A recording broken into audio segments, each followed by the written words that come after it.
Welcome to another episode of Palm Harbor Local. I'm your host, Florida native and real estate ninja, Donnie Hathaway. You know, I started this podcast because I'm extremely passionate about connecting you with the people and the local businesses that make Palm Harbor so special. Palm Harbor, Florida is a great place to live, work, and play. It has everything you could dream of, from the food, the outdoors, the lifestyle, to the people in the community. I wanted to create a podcast that connected the community and inspired everyone to live better. To join this community and stay up to date on all things Palm Harbor, visit my website, it's palmharborlocal.com, and sign up there to join the locals. And remember, together, we keep Palm Harbor local.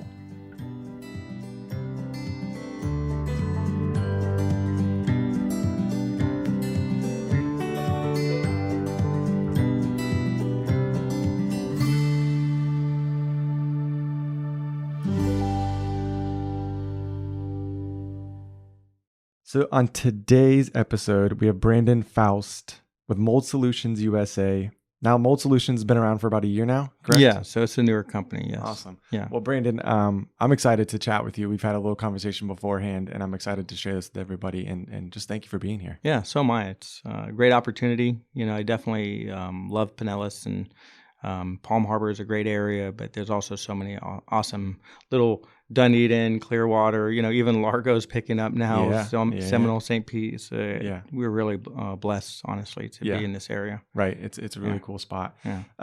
So let's start off with just talking about Mold Solutions USA and kind of what you do there. Sure. So we're a health-centric mold remediation company. And what I mean by that is that first and foremost, the thing that drives us is really helping people with their indoor air quality. Because when you get down to mold or even water mitigation or water damage restoration, like, why are you doing it? And ultimately, it's because of the impact that wet material or the stuff that mold releases can have on your physical well-being or the well-being of your pets or people that might be in your home. Mm-hmm. So, you know, from the very get-go with Mold Solutions, and honestly, Mold Solutions is new, but I've been in the industry for over 5 years now and have worked on thousands of homes in the Tampa Bay area.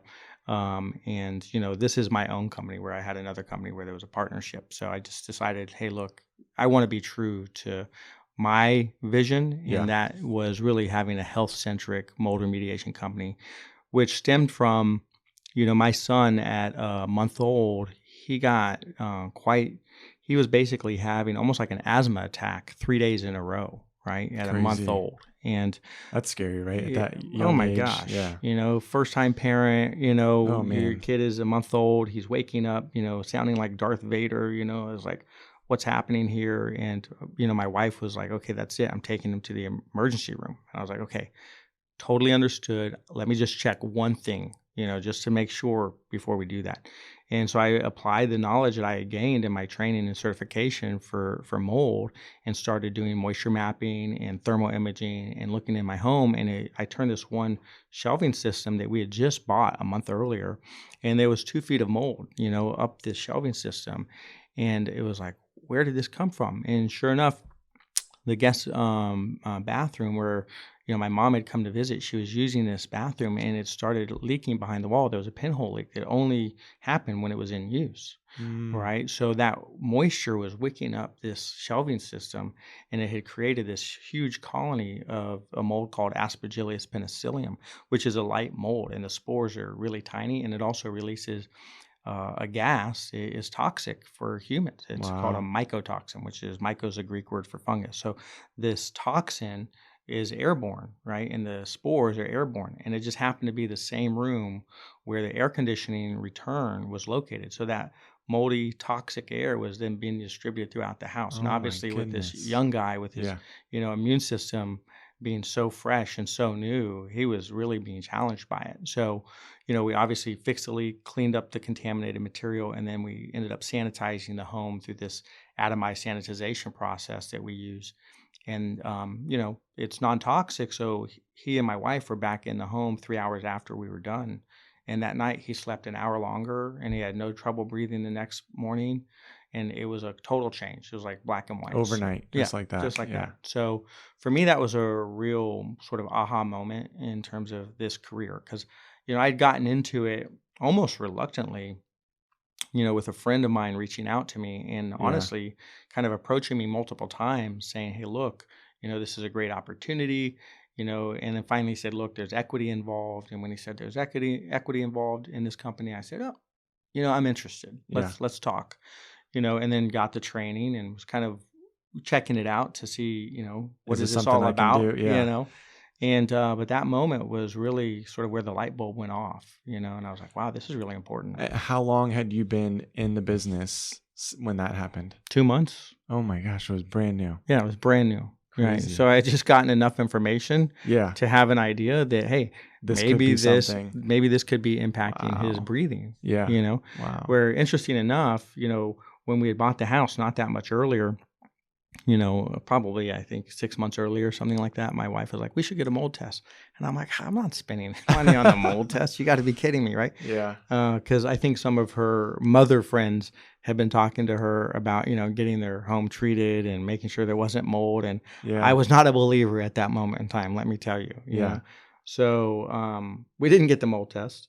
And I don't know if it would have come up positive or not, but definitely after a water intrusion issue and it wicking up your furniture, it was definitely an issue, And then ironically, in 2019, I had been in the industry for a couple years at that point.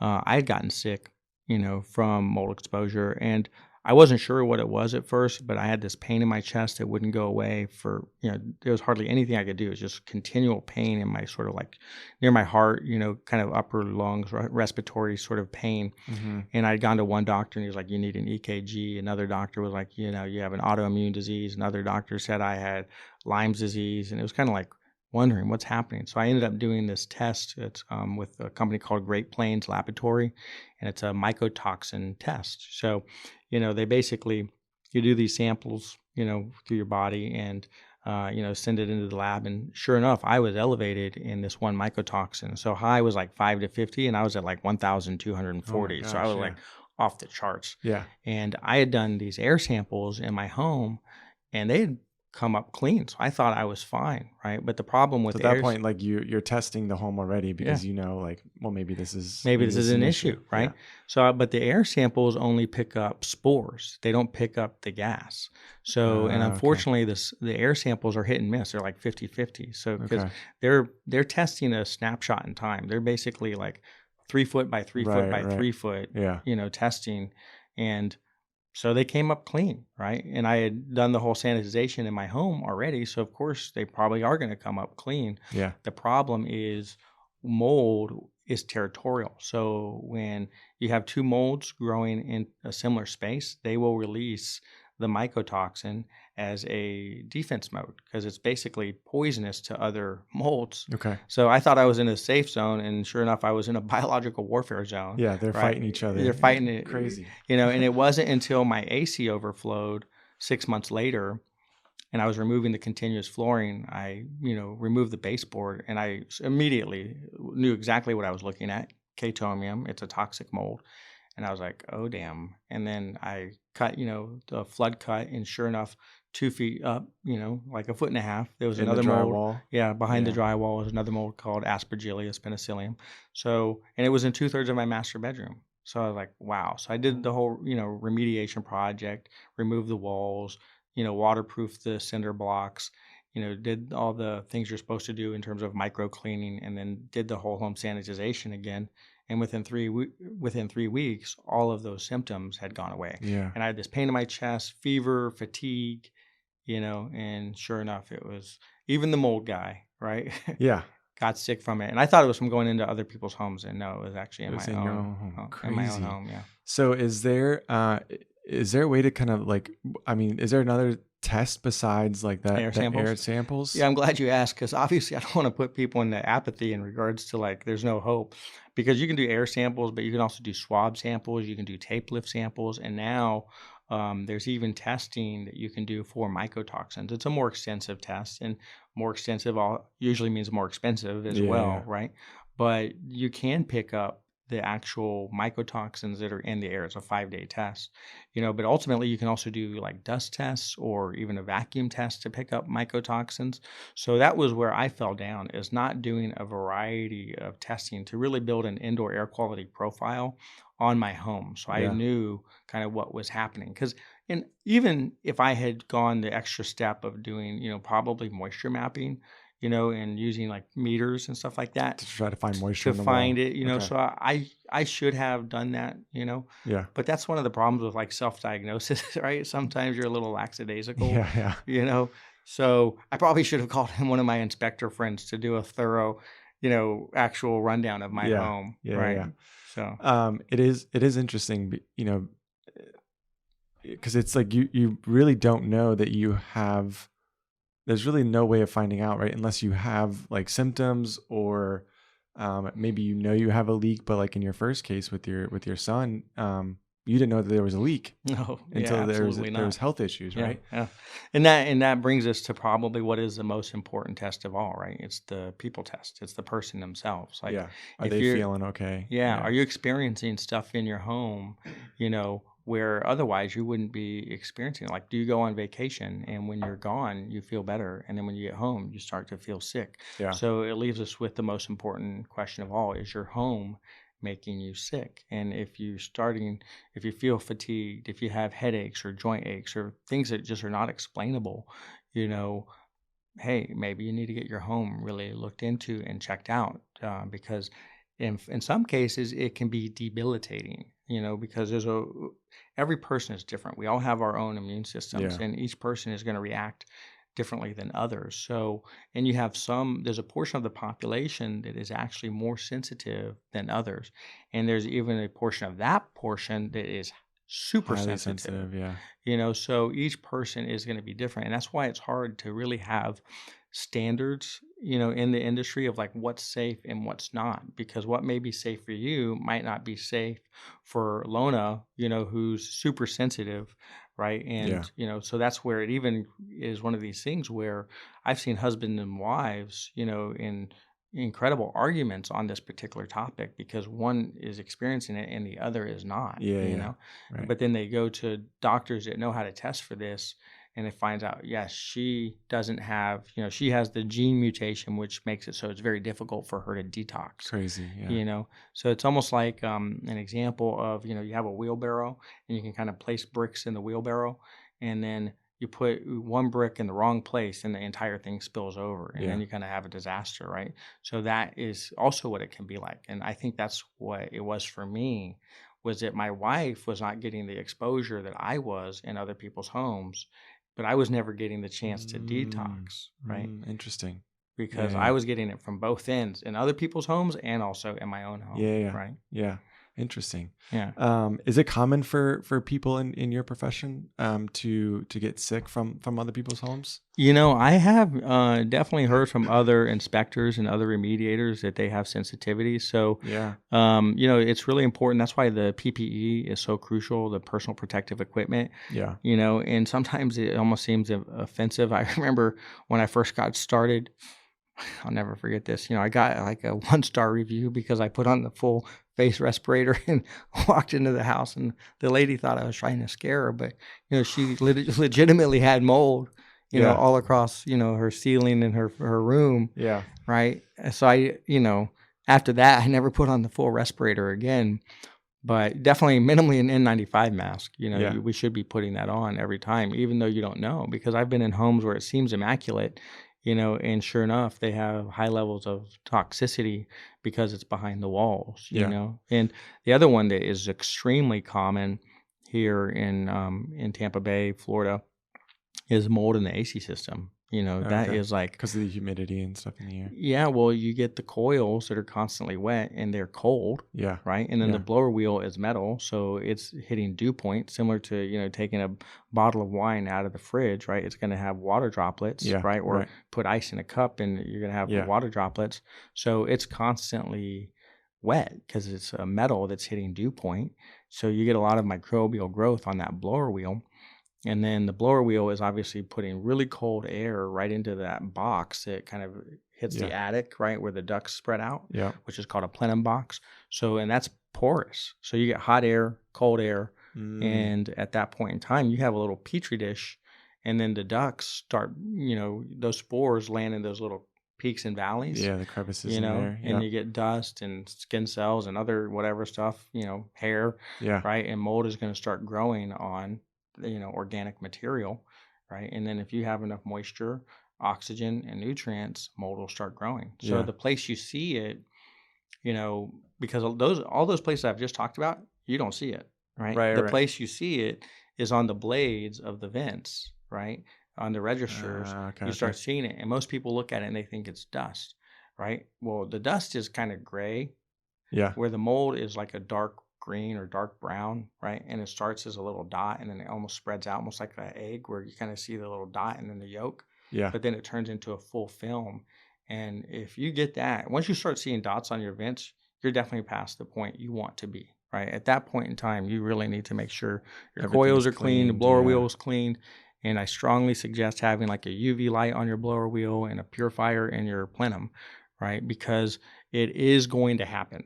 There's no way around it. I don't care how nice your house is, how new your AC system is. It is bound to happen if you don't have the proper precautions in place and the proper maintenance in place. And that mold that builds up there, cladosporium, is a mold that results in headaches, joint aches, respiratory issues, post-nasal drip, rashes, all kinds of stuff. And ironically, it's one that doesn't show up a lot on air samples, even though you can totally see it.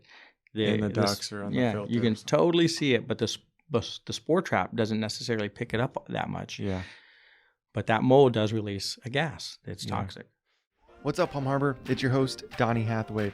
If you are looking to stay up to date with all things Palm Harbor, then visit my website. It's palmharborlocal.com. Super simple. You can sign up there, join the locals, where I'll be sharing more information on local events, local history, and what's happening in Palm Harbor.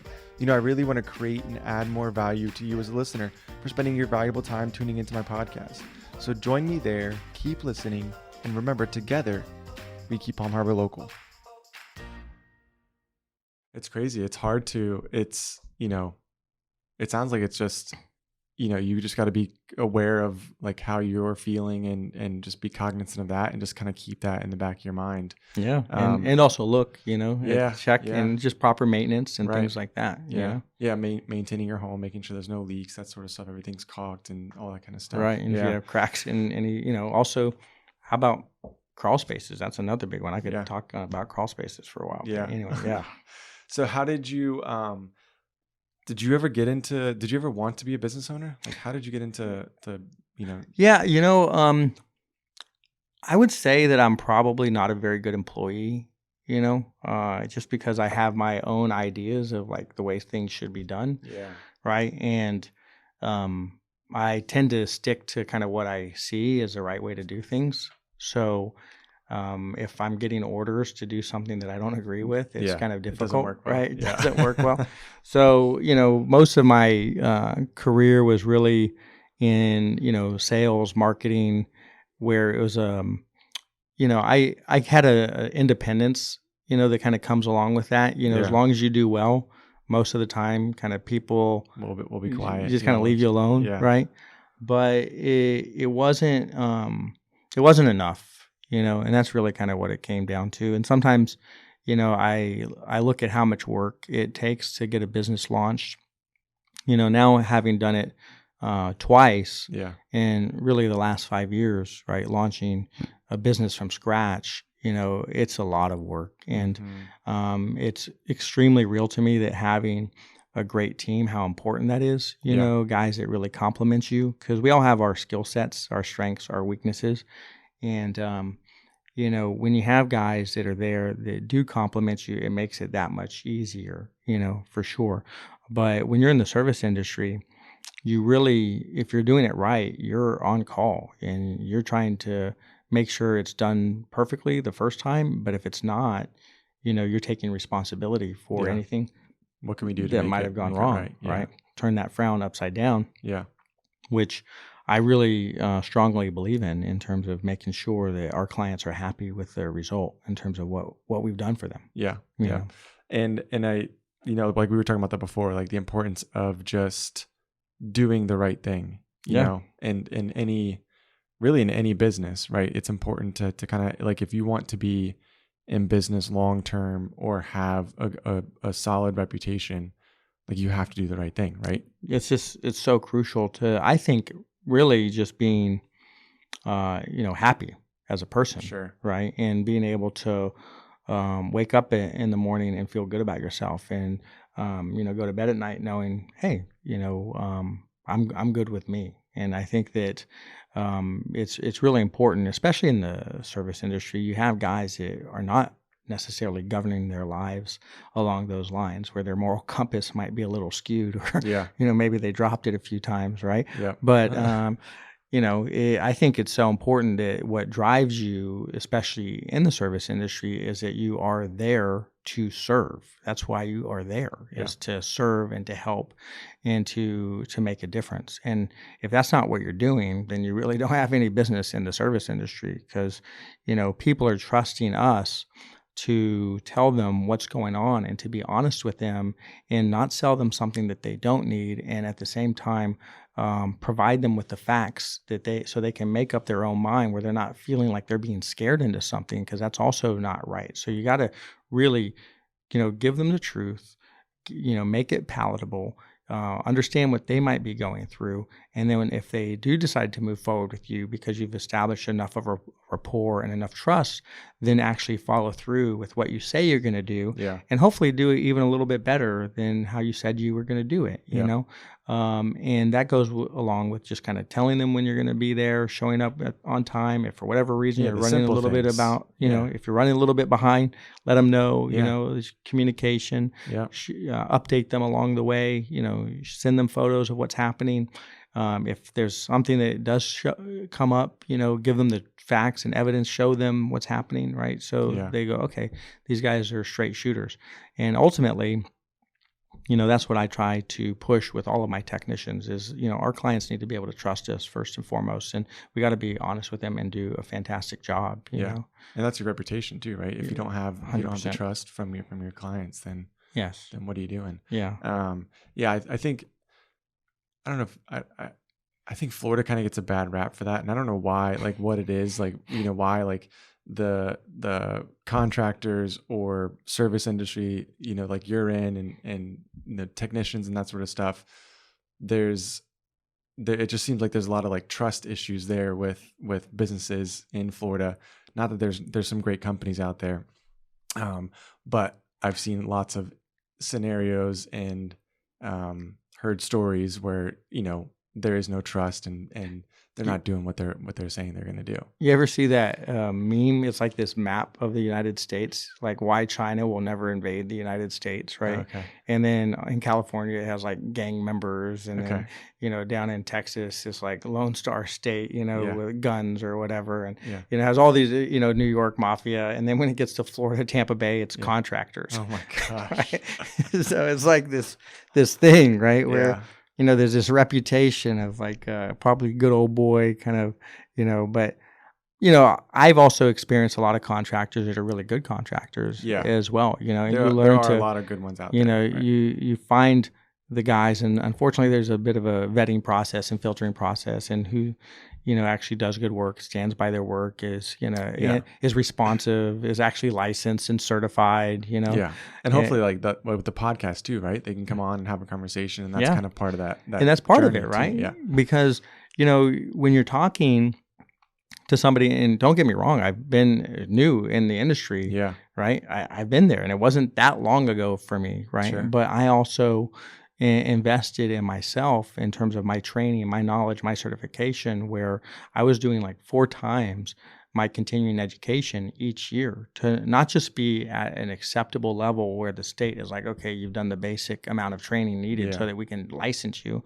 but actually really going beyond that so that I can offer as much value to my clients as possible and really help them find out why. Because there's a difference between somebody that can do a job and the person who understands why the job needs to be done and what resulted in that job needing to be done in the first place. Because then they can easily fix it, because they understand from start to finish why it got there. Yeah. Right. Compared to the guy that can just do the work to fix it based on some direction. Yeah. So that's part of, the job of any contractor is knowing the science of their industry, because there is a science. It's all science based, in terms of,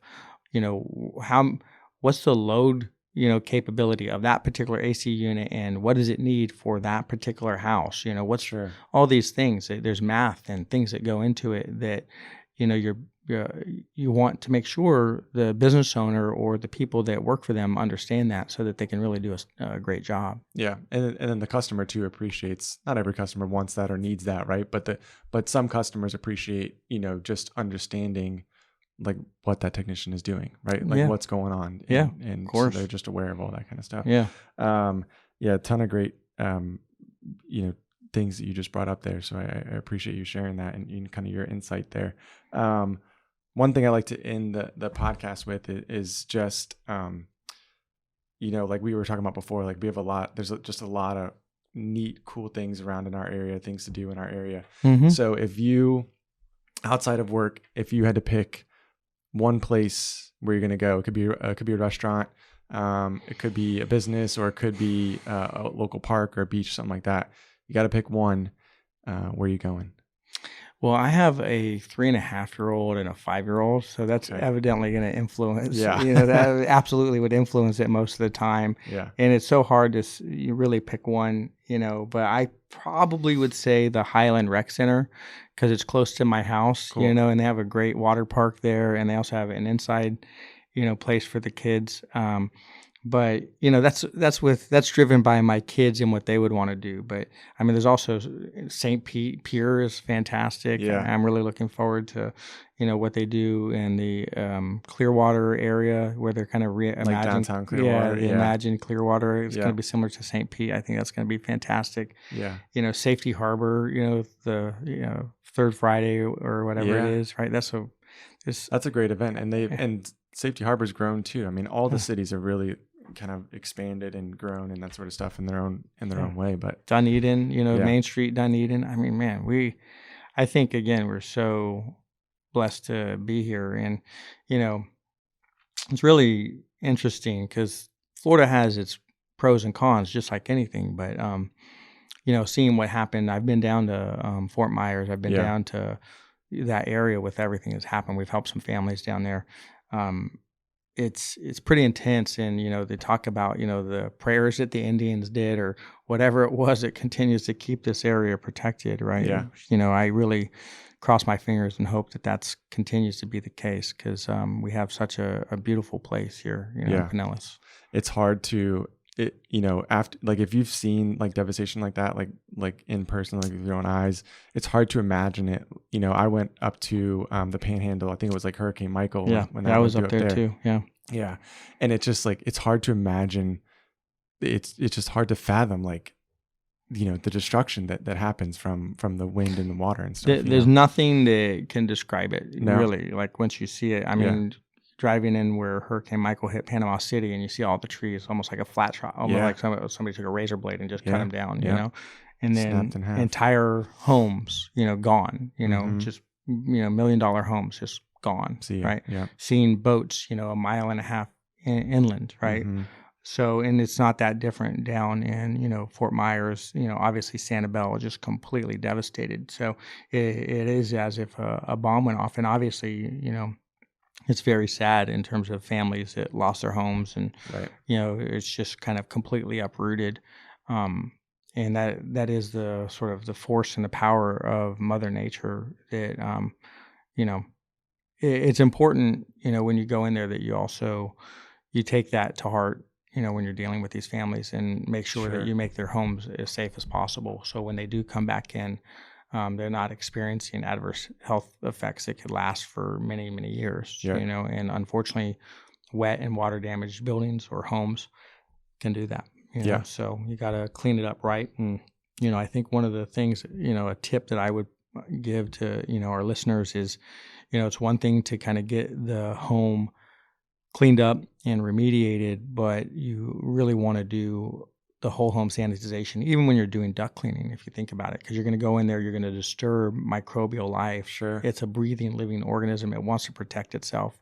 And those microscopic particles can really cause a problem. So, we do things like air scrubbers, and we have special vacuums to pick up microscopic particles, and we do, wipe down. But if you look at the whole way that mold grows, it grows through the transfer of spores that are airborne. They're lightweight enough. That's how it goes. It lands, it plants itself, on a wet surface or organic material. So you really need to replicate the way that mold moves. And so you need a product that is going to fill the volume of the space. Yeah. And then actually be able to denature the mold spore, because the mold spore is not dead or alive. It has a capability of being alive. So you want to basically break that down so that it can no longer grow. Yeah. And then have something that is a solvent or has an acidic base enough that it will actually eat into the mycotoxin, that substance, and help to remove that or kind of wipe it away, right? Or dissolve it, right? So the whole home sanitization is really a crucial step to like remediation. once you have issues, like you need to get that done, sort of thing. Yeah. It's a crazy industry you're in, and thankful that there are people like you that go in there and resolve all those issues. So thanks again for being here, Brandon. Yeah, I appreciate what you're doing. Yeah, if anybody's looking to reach out to Brandon or just learn more about Mold Solutions USA, all the contact information will be below. We'll have links to your socials and all that stuff. It's pretty simple. It's Mold Solutions USA. Yeah, we at just least Google got those. it. Yeah, exactly. You can just Google Mold Solutions. I think they're the first one that pops up. So, yeah. Awesome. Thank you for being here. Yeah, you got it. Thanks for having me. Thank you again for listening to another episode of Palm Harbor Local. I really hope you got a ton of value out of today's episode. Now, if you're looking to connect with the guest or just get more information on the episode, then you can check the description below. I'll have all the links in the episode, as well as a link back to my website. It's palmharborlocal.com, where you can stay up to date on what's going on with the podcast and sign up there to join the locals. Let's get after it this week. And remember, together, we keep Palm Harbor local.